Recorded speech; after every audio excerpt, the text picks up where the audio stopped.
Eccoci rientrati, ore 7, l'ultima parte del nostro buongiorno, e oggi abbiamo ospite con noi il direttore del settimanale Il Friuli, Rossano Cattivello. Buongiorno Rossano. Buongiorno Marta, buongiorno a tutti e tutti voi. Ben ritrovato. Allora, sei qua perché sei venuto a presentare una copertina speciale dedicata a un compleanno assolutamente speciale, che è quello del nostro settimanale. Esatto, permettimi però prima di tutto di rivolgere un dovuto pensiero a tutte le migliaia di persone che in questi giorni ininterrottamente stanno lottando contro pioggia e fango. Quindi a loro il primo pensiero mio e di tutta la redazione. Assolutamente. E ovviamente sì, un augurio, un invito a tenere duro. Poi il nostro ruolo da giornalisti del settimanale non sarà adesso, sarà dopo, soprattutto quando, spenti i riflettori dell'emergenza, inizierà il duro lavoro e lungo lavoro di ripristino delle strutture. Noi saremo lì a raccontarlo, noi saremo lì a controllare e vigilare anche che le promesse che vengono fatte in queste ore vengano mantenute. Ed è una cosa che stiamo facendo da 170 anni. Perché il 2 novembre 1848 usciva il primo numero del Friuli, che all'epoca ovviamente non era né settimanale né credo quotidiano, azzardo, era un periodico, giusto? Usciva quando poteva. Ecco, allora esatto. Dobbiamo inquadrare l'ambito storico del 1848. Oggi noi diciamo, qualcuno spero che lo faccia ancora, è tutto un 48. Perché? Perché nel 1848 c'erano in tutta Europa dei moti rivoluzionari. C'era una reazione contro la restaurazione dopo il periodo napoleonico, e anche in Italia e anche in Friuli arrivò l'eco di questi fatti. E questo spinse anche a un'attività giornalistica per informare su che cosa stava succedendo. Così il 2 novembre 1848 uscì, perché senza periodicità, uscì quando poteva, un foglio informativo molto battagliero chiamato appunto Il Friuli. Allora io, se Fabio Di Bernardo alla regia lo mostra, ho qui proprio il primo numero, insomma, eccolo qua, è proprio un foglio, 2 colonne, non so quante battute, Rossano, a occhio, Popoli e Re, insomma, la redazione che scrive. Era insomma un prodotto dirompente, insomma, con una forza dirompente anche, sì, perché no? anche se eravamo in una provincia abbastanza dimenticata, ieri come oggi, anche sì, se... direi che i tempi sembrano non essere cambiati molto. Poi magari dal punto di vista farò giornalistico. una battuta anche sull'attenzione mediatica che stanno avendo gli eventi oggi qui in Friuli. Però al tempo l'eco, anche perché a Venezia era in corso la Repubblica di Venezia, anche lì un moto contro l'impero austriaco, asburgico al tempo. E quindi anche a Udine alcuni intellettuali, citiamo un Giussani, citiamo un Valussi, si impegnarono per raccontare e anche a sostenere queste lotte per delle idee diverse rispetto agli imperi che al tempo stavano soffrendo notevolmente, e c'era un deficit anche di rappresentatività. Non è una democrazia come la concepiamo oggi, erano le istanze un pochino diverse. E quindi anche l'informazione, anche il giornalismo poteva avere un ruolo. Lo ebbe alla fine del 48, il giornale Il Friuli uscì sporadicamente alla fine di quell'anno, fino a uscire in maniera regolare dal 7 gennaio del 1849, pochi mesi dopo, e divenne un quotidiano. Da lì andò avanti per qualche anno. Ovviamente dopo i moti del 48 ci fu anche un'attività degli imperi, in particolare dell'impero asburgico, di ripristinare un certo dominio anche su queste terre. Si spense per alcuni anni, salvo poi riprendere la testata attorno al 1870. Lo scenario politico istituzionale era completamente cambiato, eravamo sotto il Regno d'Italia, e di lì andò avanti fino quasi alla Prima Guerra Mondiale. Raccontò, se all'inizio era un giornale battagliero politico, dopodiché divenne un giornale di territorio, quotidiano, di cronaca, quindi raccontando tantissimi fatti anche dei piccoli paesi, dei piccoli mandamenti di cui era composto il Friuli. Al tempo il Friuli, ricordiamolo, comprendeva le ex province di Udine e di Pordenone, mentre per quanto riguarda Gorizia era ancora sotto l'impero, fino al 1918. Di far notare che in questa copertina del 31 dicembre 1900 e così ti do questo assist. Questo che è un giornale locale nato a Udine, dalla capitale, Parlamento nazionale, si parla di fatti che accadono a livello nazionale, nel senso che la stampa locale si interessava di quello che accadeva anche fuori. Sembra che in questi giorni, l'ho detto proprio in apertura di puntata, no? Anche perché il Messaggero ha scelto una copertina con Ulrica da Pozzo che dice parlano degli idioti e non parlano di noi, la stampa nazionale ci ignora. Allora, innanzitutto dovremmo essere anche abituati al fatto che per le grandi capitali, soprattutto Roma, noi siamo un dettaglio geografico, lo siamo sempre stati, molto spesso hanno disegnato i confini a prescindere da cosa era nella realtà l'identità culturale, sociale ed economica, basta vedere che continuano a farlo anche adesso. Dall'altra parte dobbiamo capire che questo atteggiamento con cui siamo stati trattati è anche un po' la nostra forza, nel senso che ci siamo abituati ad arrangiarsi da soli, a fare di bessoi. E questa è stata la forza che anche oggi, in questi giorni, noi stiamo dimostrando. Quindi da friulano non ho bisogno di incensi da parte dello Stato o di Roma, o del politico di turno che passa a dare una pacca sulla spalla e poi se ne va e si dimentica. Il passo successivo è non solo arrangiarci nelle emergenze, ma anche pretendere ciò che meritiamo durante le attività ordinarie.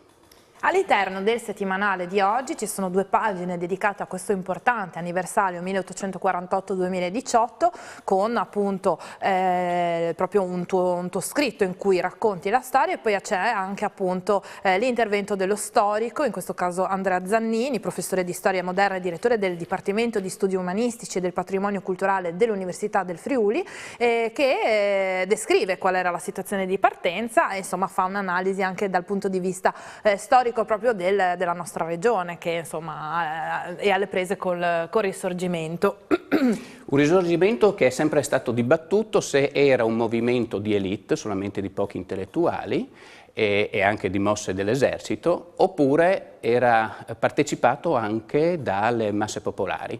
E in questo è una domanda che abbiamo posto a Zannini e come poteva essere declinato in chiave friulana.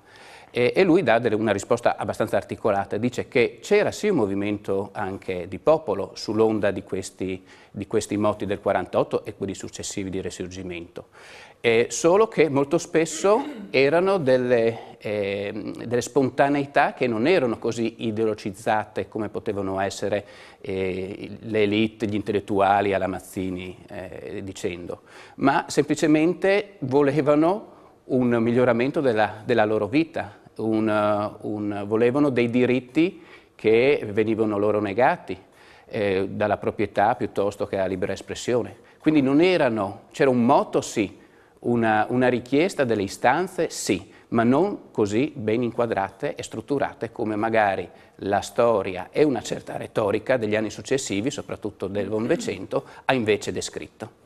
Allora, ultima parte della cosa, oggi il settimanale Il Friuli è integrato nel gruppo Media Friuli che unisce carta, TV, web, che appunto vi ha invece aggiornato quotidianamente, minuto per minuto, quasi sulle questioni del maltempo, ed è leader dell'informazione, sì, anche presente, Silvia De Michelis, il direttore ovviamente, ed è appunto leader dell'informazione in regione.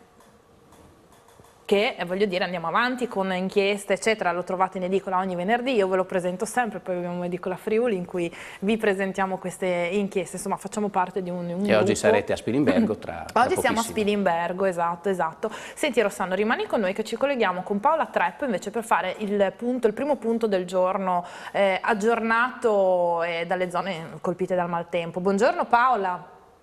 Sì, buongiorno ai telespettatori di Tele Friuli. Non solamente acqua e vento, ma anche il fuoco. Questa notte un incendio a Villa Santina in una casa di Piazza Mercato. Poco dopo mezzanotte scatta l'allarme. A causa del surriscaldamento di una canna fumaria si è innescato un incendio che poi si è esteso dal camino a tutto il tetto. L'allarme è stato tempestivo, quindi i vigili del fuoco del distaccamento di Tolmeso sono riusciti ad arrivare molto velocemente e a domare il rogo che altrimenti si sarebbe esteso a tutta la casa.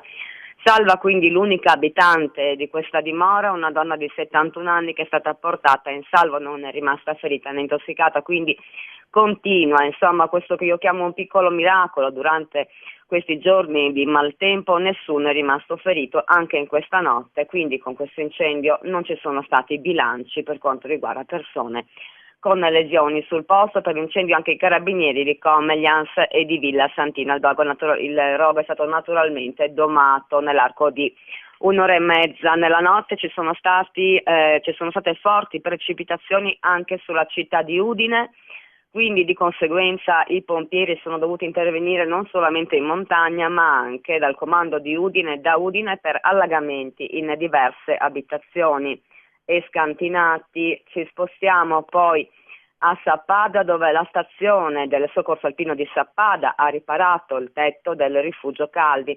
Anche il CNSAS ovviamente, che si occupa normalmente di soccorsi a persone nelle aree impervie di montagna, si sta dando da fare in queste giornate di emergenza. Abbiamo visto già il loro intervento sulla chiesa di Paolaro nella giornata di ieri e adesso c'è la notizia della riparazione del tetto del rifugio Calvi sotto il gruppo del Prealba, che era stato scoperchiato per circa un centinaio di metri quadrati dalle forti raffiche di vento. I tecnici del soccorso sono arrivati sul posto e li trasportati da un elicottero dei Vigili del Fuoco. Un'altra squadra mista intanto con volontari del posto, quindi siamo naturalmente nell'area di Sappada, boscaioli e soccorritori che hanno messo a disposizione dal posto una ruspa, motoseghe. Altri attrezzi hanno raggiunto la strada d'accesso al rifugio e alle sorgenti del Piave per liberarla da rami, piante cadute, ovviamente tutto il materiale che impediva il passaggio dei mezzi.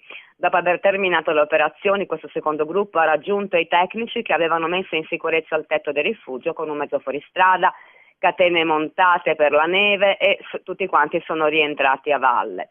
Ecco, poi c'è da dire che la riapertura ieri di due importanti strade che avevano causato ovviamente con la loro ostruzione l'isolamento di vaste aree della Carnia e anche della zona del Friuli occidentale ha portato le persone a raggiungere i loro parenti, a raggiungere le seconde case, a raggiungere le case di montagna e quindi è scattata tutta una serie di allarmi, di segnalazioni, di chiamate ai vigili del fuoco perché ovviamente le persone hanno trovato le loro abitazioni danneggiate, chi scoperchiate, chi ovviamente con massi caduti, con alberi, quindi c'è da fare anche una nuova conta dei danni per la seconda ondata, diciamo così, di chiamate legate alle seconde case di montagna che adesso appunto le persone vanno a controllare e ovviamente i danni sono tantissimi.